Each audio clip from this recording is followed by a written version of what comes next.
For a fun and informative podcast all about training working dogs, look no further than the LWDG Pod Dog. This weekly show is hosted by me, Joanne Perrott, founder of the Ladies Working Dog Group, and I chat to experienced trainers and experts in the field who will give you helpful tips and advice. Whether you're just getting started or you've been working dogs for years, this podcast will have something for you. So pull up a chair, pour yourself a cup of coffee and tune in to LWDG Pod Dog, and let us help you build a better bond with your best friend. Hello and welcome to another episode of LWDG Pod Dog. Joining me this week is the fantastic LWDG Group expert Claire Denyer and her wonderful husband, LWDG featured expert John Denyer. How are you both today? Fantastic, thank you, Joe. How are you doing? Very, very well, thank you, Joe. Now, it's always a delight to have you both on to talk to our listeners and to talk to me. But before we get into our topic, which is living with a gun dog, how day-to-day life will affect their training, before we get into that, can we have a little bit of your background and who you are? You want to go first, John? Okay. I am a dog trainer and behaviourist. I've been working full-time with dogs and their owners.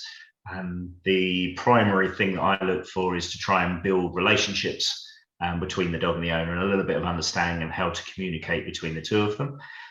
Because we have working dogs of our own, I have a passion for gun dogs.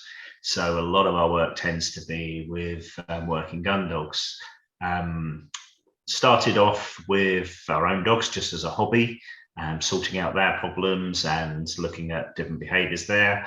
And over the years, just putting lots of training into gun dog training skills. I went to China for a little while to do a training course over there and was lucky enough to go back as an instructor. So I was working with people where English wasn't their first language. So it's quite useful for getting concepts and things across when you're trying to teach. And now I just work full time, 6-7 days a week, either training on the field with dogs or sorting out behaviour problems. He's covered all that pretty well, really.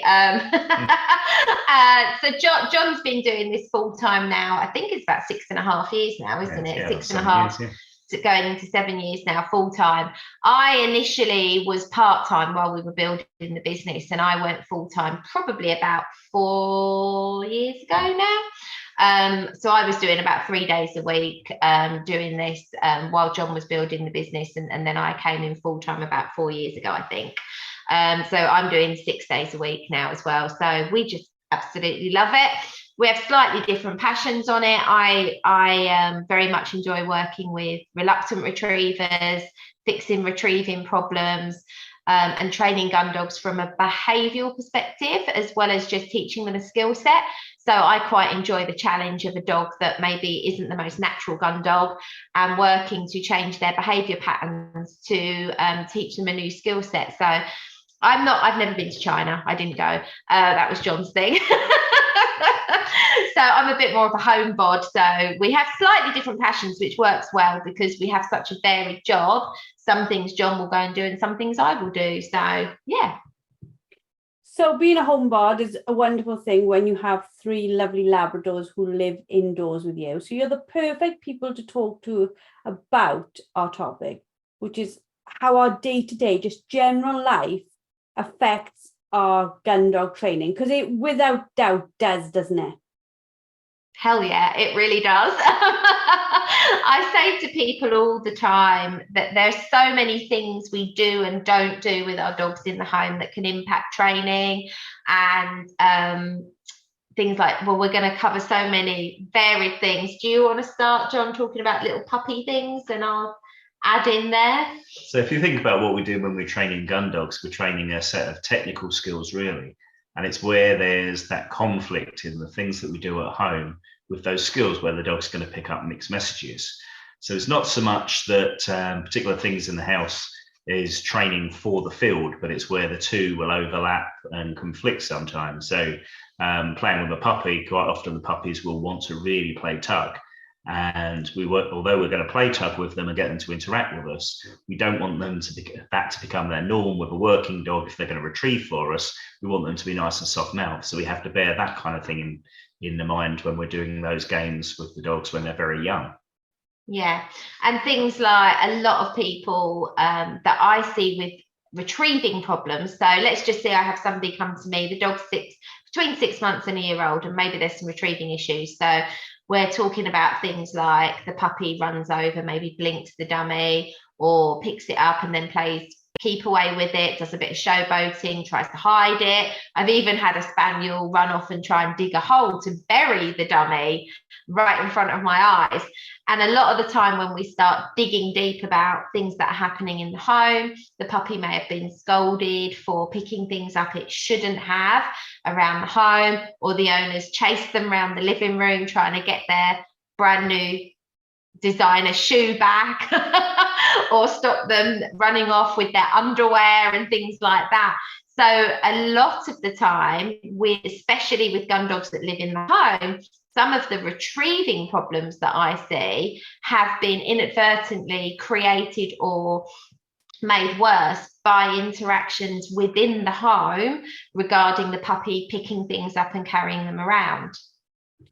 If you think about it, like this topic is being discussed, maybe not on Pod Dog, but definitely within our dog and duck in our live coaching. But, you know, this like gun dog that's kennelled versus gun dog that lives as part of the family within the home. And there is a definite, it's not easier to train a gun dog that lives in the kennel, but it's harder to make confusing situations, isn't it? Because when they come out of the kennel, they come out to train. So your mind is focused on training your gun dog to the best of your ability. And then they go back in and they're pretty much away from the day-to-day then, so that you can't damage as in damage your training the same way as you can with a gun dog that lives indoors. Yeah, there's a lot more things that can go wrong with a gun dog that lives indoors during those early stages in training. I think there's less risk of damage being done to the training with a mature trained dog, but with a puppy or a young novice gun dog, absolutely a lot of the things that go on in the home can impact the training. As John said, there are like blurred lines. So although it's not the skill that you're training, what you're teaching the dog from the way you respond to things that happen in the home can have a big impact. That's right. And because the dog's living with you in the home, there's going to be a lot more rules and things that the dogs have got to learn. Not only have they got to learn these little technical skills, but they've got to learn what's appropriate and a way to behave in the house and around the house, which if they just live in a kennel, you don't suffer from that. They just go into the kennel and they kind of do what they like while they're in there. So there's going to be times when you're kind of not on the ball watching what's happening and what the message is that you're giving your dog. Your dog's picking up on every single interaction you have with them. And just because we want them to learn something in a particular manner doesn't matter to them. If they do something different and it's beneficial for them, they're going to think, okay, this is correct, I'm going to do that. I think about it quite a lot, and I talk about people devaluing their voice and devaluing their praise when they've got gun dogs that live in the home, because it's so natural when you're pottering around the house to say, you're all right there, good dog, well done, and they're not doing anything, and we start to devalue the praise that we would use on the field.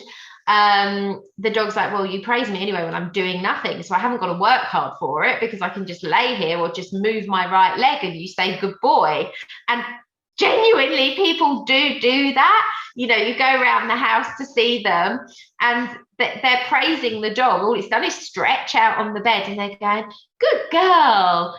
And they're not even realizing that they're praising the dog for nothing, which means that when they try to use that same praise with the dog when they're teaching them more technical stuff, the dog's like, I don't really value this, I get this all the time.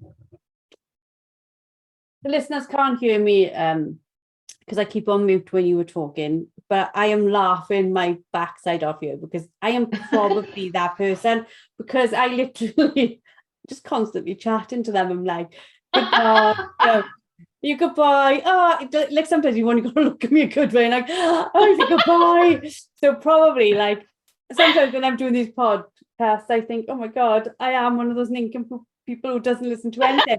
But I think it's a bit of a case of, because I was so used to them always being in kennels.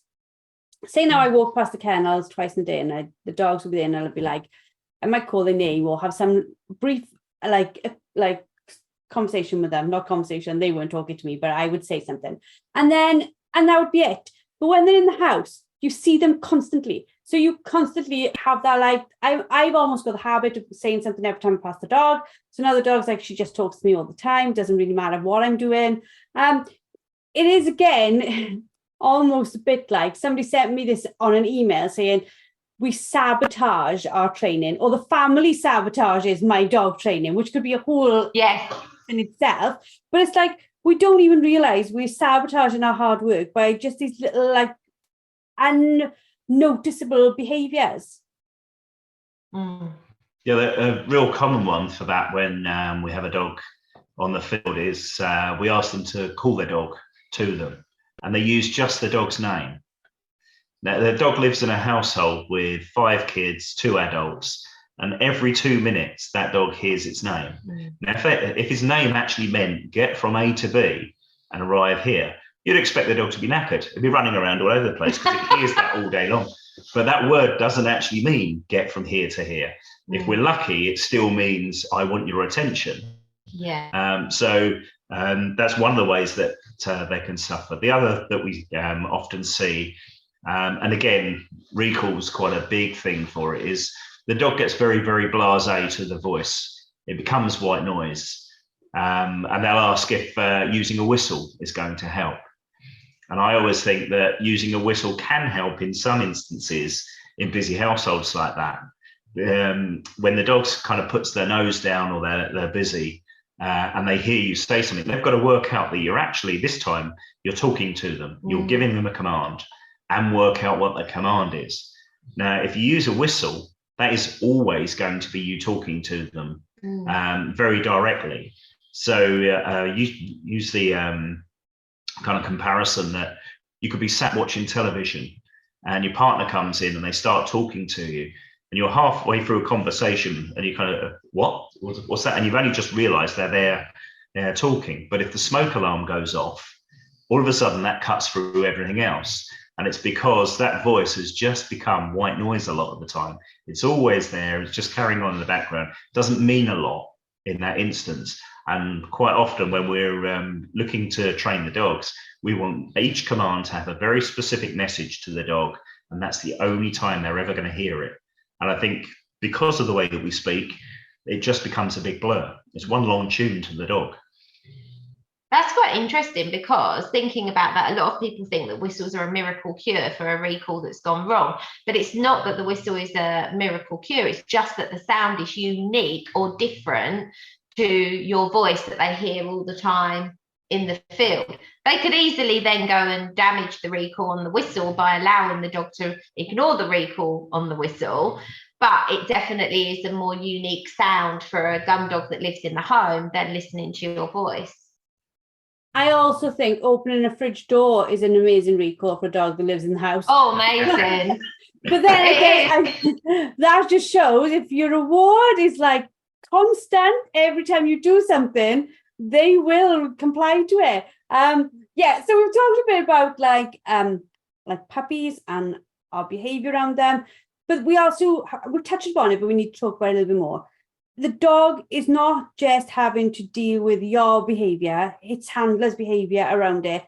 There's normally a family around it as well. And normally, in most situations, some of that family, if not all of that extended family, may have no interest in gun dog training whatsoever and will not purposefully go against it, but you can say, like, don't do that, or only call the dog this way.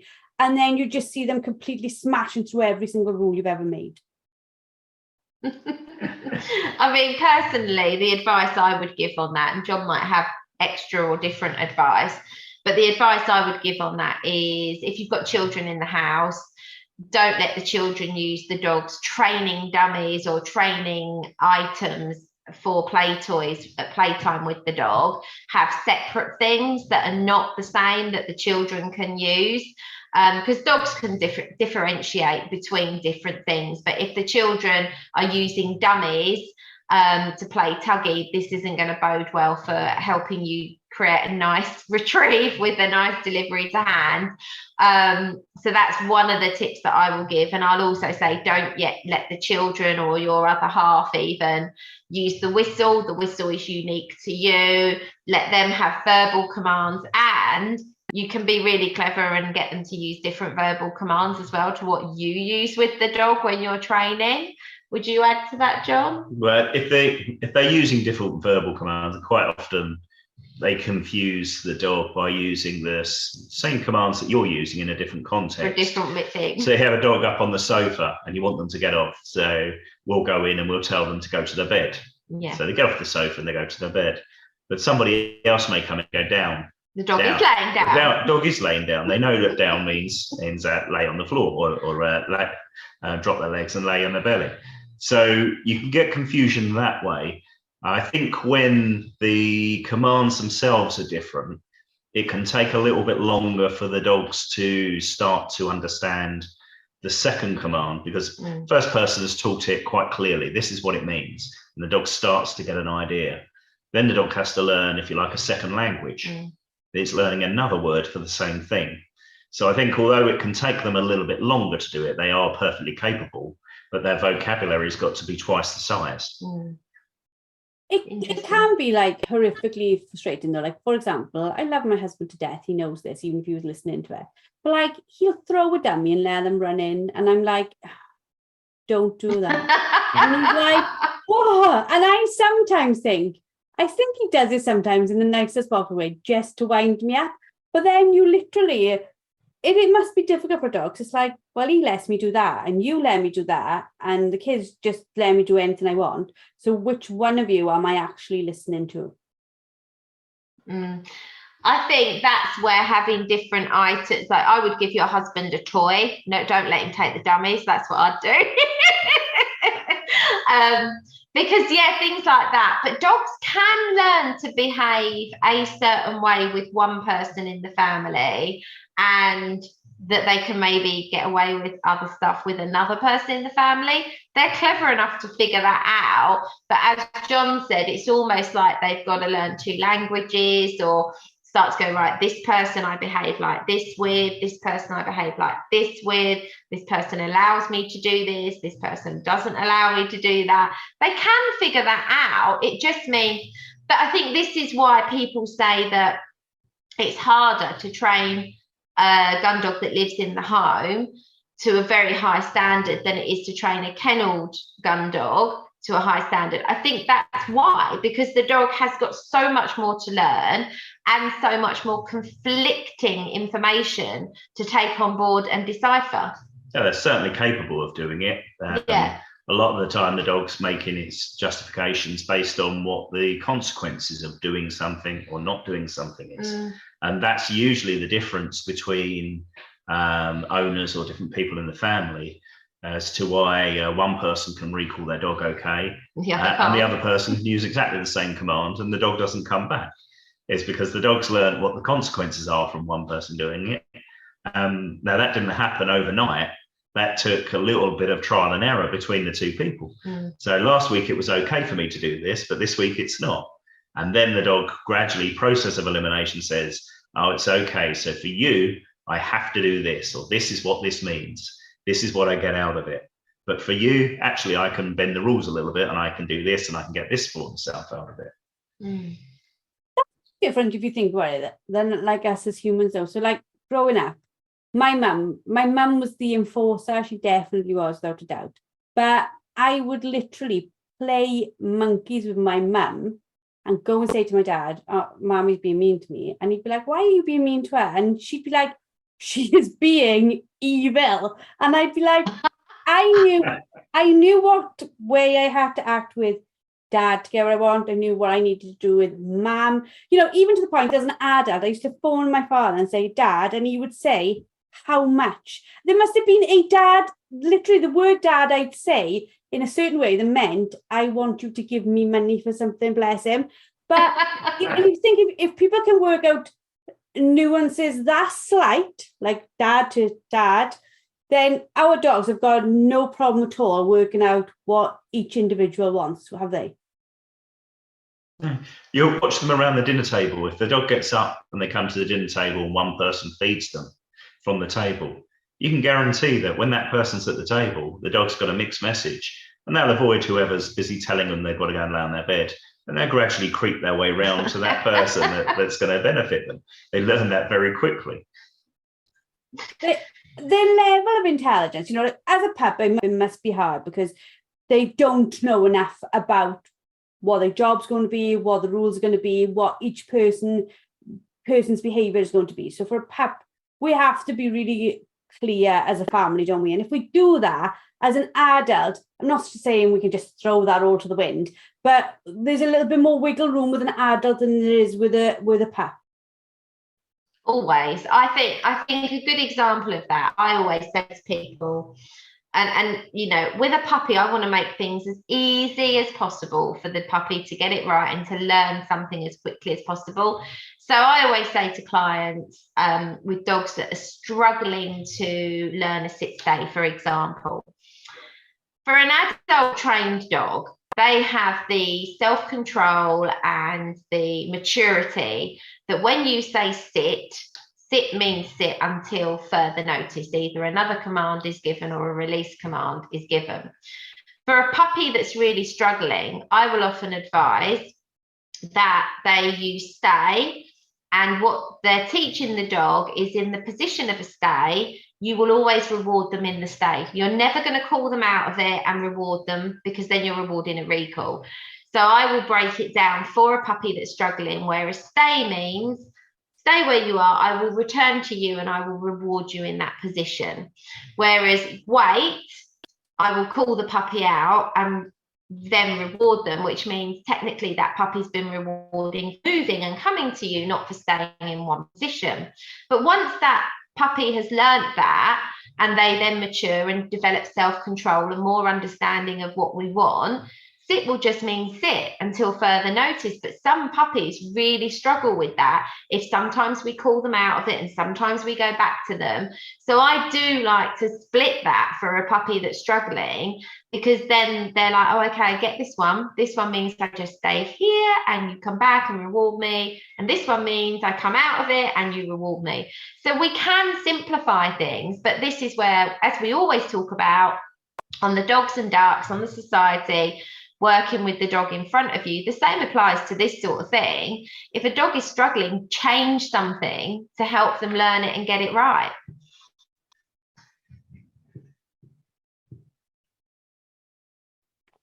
Yeah, I think we talk about this loads, like on dog and duck things, and like the idea of, you know, it's said about a poisoned cue or something like that. Our dogs have the capability. We wouldn't want to, but we could teach them 5 different words that mean sit. They don't have to only have one way of learning something. So it's about us providing that simplified clarity as a pup, and then reinforcing it as an adult, but knowing that they have done it enough. They've had enough like chances to do that activity that they know what it means generally. Yeah, definitely. I think it's a case of when you've proofed that and the dog just has that. I think a lot of it comes down to how much self-control that the dog has as it matures, makes a big difference to how they can cope with and deal with the things we ask them to do. And, you know, when you look at the Gundogs that live in the home, when I teach a stay, one of the reasons I teach stay separately to just teaching sit until further notice is because I will use stay when I want my dogs to lay on their beds while I eat my dinner. They've been taught that in a way to understand that once I've finished eating my dinner, I will go over to their beds and reward them on the bed for being there, and then I'm going to release them. So that's one of the reasons that I think, especially with dogs that live in the homes, if we make things as simple as we can for them to grasp where the reward happens, then they can learn to live with us much easier and still develop amazing Gundog skills. Does that make sense? Yeah. Spend a lot of time with clients trying to get their timing right for rewards for the dog. So the dog gets a very clear message of what they've done correct and how they've earned that. And if you've got a dog living in a household, especially a household with multiple people in there, I think for a puppy, they're being told they're so good in such a multitude of different times, whether they're doing something appropriate or not, and someone's timing's bad, but it's almost random. So for the dog, it takes a long while to them to actually filter out when they're doing things correct and when they're not. Because a lot of the time I get rewarded for this, I get rewarded for that. And we see it quite often with dogs when we're trying to get them to sit next to an owner. The dog's not sure what they're supposed to be doing, but one of the few things that most people tend to get right and consistent across a family is holding a treat in front of a dog and just lifting it up and the dog's sitting. So the dog knows when I do this, I get a treat. And it tends to be one of the first things that the dog seems to eliminate all this randomness. It goes, if I do this, I'm never wrong. So they do a lot of training up on the field and they're trying to get their dog to sit next to them or come to a certain position. And the dog just comes round, gives up, comes around in front of them and sits looking at them. Because he goes, I know if I do this, I will get a treat. I've got this one nailed.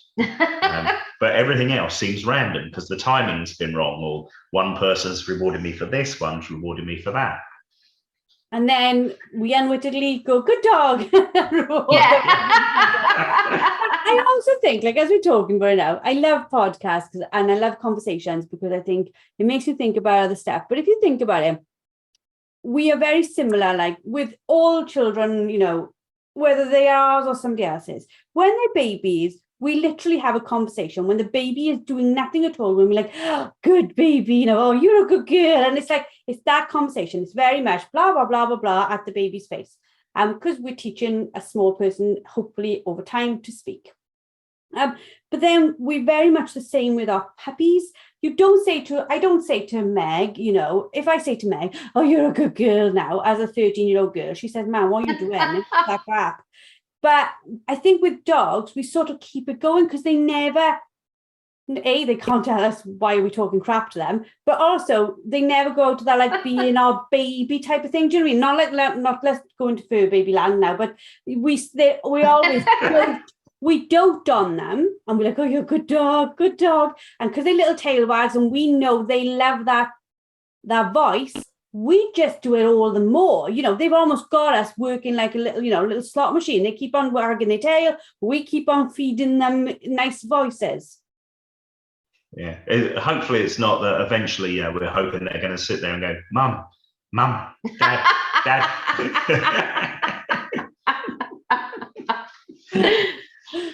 But I suppose the important thing, you know, to get out of this podcast is, like everything, we laugh about it, we joke about it, but the underlying theme here is we really have to be conscious in the home what our behavior is telling them, because where we make the mistakes, when we then get frustrated out on the field, the reality is we caused it in the first place. Yeah, in most circumstances, what we've done in the home inadvertently creates what we get on the field that sometimes we don't want. A good example of that, very often at puppy class, what will happen, we'll get the owners turn up with these gorgeous little puppies. Now, we love puppies and it would be really easy for us to crouch down and encourage every puppy to pull their owner on the lead over to say hello to us, and we'd be like, oh, such a gorgeous puppy, and the puppy crawl up our legs. Now, that's just teaching the dog to pull on the lead towards a person and also to jump up people. But what you see is the owner, the puppy, so we're talking tiny little puppies here, like, you know, let's say around between 12 and 16 weeks, they're straining on the lead to get to us, and the owner's saying, oh, do you want to say hello to these people? The first thing I'll say, which goes against my nature, is absolutely not. Do not allow your puppy to pull on the lead to come and meet me, because when that puppy Labrador weighs 30 kilos, do you want your dog, and it will be a grown dog, to pull you across the road to meet a stranger that they've never met before? And the look on the face is literally like, I hadn't even thought about. But that is, that's the first step they've taken to encouraging their dog to pull them on a lead toward a person. Then, of course, we get contacted by people with a year-old dog that's dragging them down the street to meet people, dragging them across the field to meet people. They have no lead control at all. And that's where it has stemmed from. It's from them very early learning moments that puppy has had. I know we're talking about gun dogs here, but this is like across the board, all dogs, whether they're going to end up on an estate or not. We Spaniel Aid, the charity, put out their figures for the last couple of months a few days ago, and it was horrifying how many dogs. And when you look at they're like an infographic, and they show all these dogs, and they're like, this how many, far more males than females, far more under 2 being surrendered than over 2. And you look at it and you think, okay, so the common things here are working breeds, under 2, males hitting adolescence, where there's no structure, no control. And pulling it back to this is probably inadvertently the people never meant for this to happen. Nobody buys a pup and says, let's make it a mental case. It's just happened by these little tiny things being not thought about. Absolutely. And one of the really big ones that we have to add in on that, if we're talking about gun dogs here, and we're saying we want to train a gun dog to a really high standard to work on the field, maybe to do competition with, but they're living in the home with us, and every little interaction makes a difference. How many times on our society group, on our pages, do people ask the question about, how do I get my dog to settle? When I take it to classes, it's wired, it's vocalizing, it can't wait its turn. But in the home, that dog has not been taught how to settle. That dog has not been taught to switch off. It's constantly stimulated with toys or licky mats or all these other things that are on the market now. And so again, we are creating dogs that are not learning the ability how to be a patient gun dog, because in the home, we're not teaching that either. Yeah, the dogs there, quite often they're very stimulated, especially if you've got children in the house all the time. One stops playing with the dog and the next one comes in, and so the dog's livened back up again. We had quite a good example of it with our oldest dog. She was very lively, and in the evening would take quite a long while to settle when she was very young. But one of the things that we did was we popped her into a kennel with her breeder once a month to give us a day off, so we didn't get up early in the morning and have to go out and do the toilet training and all the rest of it. And it also meant that she got used to us not always being there. And what would be very apparent was when she came back from a night where she'd just been in a kennel, no toys, no distraction, no people, she would come in, and for the next few nights, straight away, no problem at all, come in, just settle down, done. Because all of that kind of overstimulation was just taken away, and she learned just to calm herself down and to stop. She didn't need entertaining for 24 hours a day. It was a really enlightening moment, and we did it once a month for probably about the first 8 months of her life. She would go and stay with her breeder and be in a kennel overnight, and we would just have a night away or a night at home resting. But we would really notice how much more calm she was when we brought her home for a few days, because there wasn't all of that stuff going on in her brain that happens in the home. The TV's on, this is on, there's people at the door, this, that, and the other. It was really noticeable, Jo. With growing up with dogs in kennels, and like with my dad, I think at one point, I think we had ridiculous 17 adults and pups. He never did anything by house. We didn't have one of anything. And he literally, you would take those dogs out, and they would work, they would train incredibly, or you take them out to the toilet, they would be like a pack, they'd run around, we had the room for them to do it, and then they'd go back in, and they'd go back into the kennels, and they would literally put themselves in their boxes, and you could look out the window 5 minutes later, they would all be asleep, or they'd be laying on top of their box, just watching out, like out to see what was going on, watching the birds, whatever. They were never like attacking the gates or hyper, nothing like that. When we used to go out and they'd see us, they'd be like, oh, am I going somewhere? But that would literally be it. And I think you're quite right. They just learned the area where I settle. This is an area where I don't. And if you've not given a dog that area to settle, how can he know? I'm sorry, if you could just hear that then. John's just gone over. Rose is dreaming. I don't know if you just heard that. Yeah, she's dreaming. Apologies, he's just gone over and just... Absolutely fine. I can't remember. She's literally dreaming upside down going, ooh. The little legs going as well. Yeah, bless her. She's quiet. Sorry about that, Jo. Continue. I was on about it. Anyway, I think, oh yeah, so we had quite a lot in the kennels, but they just, when they went back inside the kennels, they just settle. And I think you putting your dogs in like once a month is also a fantastic thing to do, because sometimes we have to go on holidays and sometimes our dogs have to go somewhere else. Sometimes our dogs have to go into a different type of environment. And all these things are this socialization for a different situation your dog could find itself in.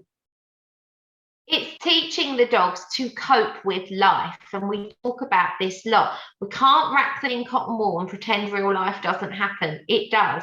And yes, that was one of the reasons we did it. We didn't realize when we first started doing it that we were going to notice how much more settled she was after a night with no stimulation being in kennels.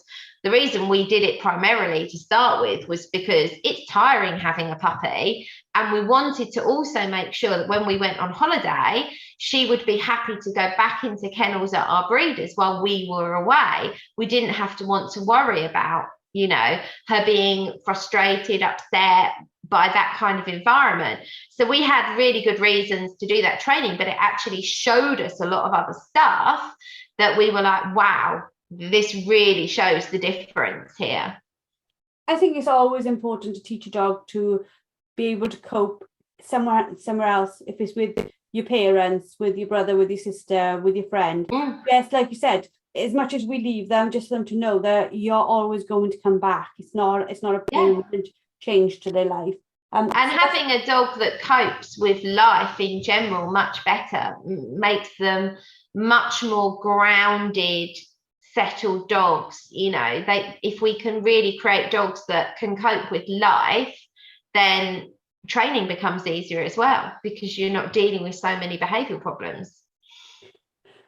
So to wrap up this amazing podcast, what are your top tips for living with a gun dog and keeping them well trained at the same time? Okay, so I've got a simple one. Everybody will kind of think we're like robots, so you never do this and we never do that. We got dogs for the same reason that most people do nowadays. They're a companion as much as anything else, and the work inside of it and that is kind of secondary. So one of the things that we do with all of our dogs is they have a nickname. So if we use their real name, that means we are talking to you, just like that whistle tone.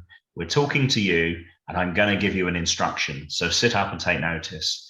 If we're walking past and we're just telling the dog that we're going off to make a cup of tea, and would they like to go out the back perhaps, we'll use their nickname. So it's gibberish to the dog. Doesn't mean anything at all, but it's not a command. It's not something they have to actually listen for. So we kind of reserve their name for when we're actually going to give them a command. And we expect that name to mean something to them. You stole my favourite one. Okay, I'll think of another one. So for me, I'm going to base it around retrieving. So if you want your gun dog to retrieve things and bring them to you happily and minimise the risk, because obviously dogs are not robots, things go wrong, but minimise the risk of having retrieving problems. Anything that your dog picks up in its mouth, treat it as a retrieve. Don't scold them, don't chase them, you know, encourage them to bring it to you. Don't get into a trade-off with them over it. Just encourage them to bring it in, stroke them while they're holding it, and then gently take it from them. So that way, for me, that's the easiest way to avoid or to lessen the risk of having retrieving problems. I suppose if you remember that when they're in the house with you or in their garden with you, anytime you actually give them a command, you want to be to be, or a cue, or you ask for something depending on your flavour of the month or what vocabulary.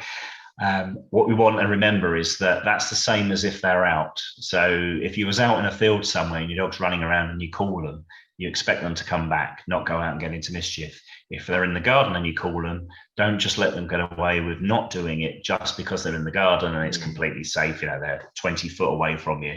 If you've asked them to come, you've asked them to come. Doesn't matter where they are. Oh, yeah, it's another good one. So I will say in the home, just as John's just talked about recall, but in general, in the home, one of the things that I always say to people is to avoid damaging your training out on the field. Whatever it is you're asking your dog to do in the home, don't ask them to do it unnecessarily or unless you're prepared to back it up. So let's just take eating dinner at the table as an example. When I ask my dogs to go on the bed, if they get up from the bed, I will put them back on the bed because everything that we do within the home will impact what happens on the field. So always be prepared. Either don't give your dog anything to do, or if you do, be prepared to back it up. I'm loving them. I'm loving the consistency there, consistent training. And your last point is absolutely right. And I think it was in, I don't know which podcast or maybe a masterclass we did with you and Rob, where he said about don't tell them where to go, just tell them not where to go. And so now, before when I used to try to get them settled in one spot, I now just don't allow them the places they're not allowed, which is on the settee or up the stairs. They are now like gospel. I will not break on those. If they get on the settee or go up the stairs, I put them right. But otherwise, you can go where you want. And now they just like sleep everywhere. And I was like, many years of arguing over this one with Ella. I'm pretty sure, I'm pretty sure that was a masterclass that we did. I think it was a masterclass we did. And do you know what? You talk about little things changing your mindset, right?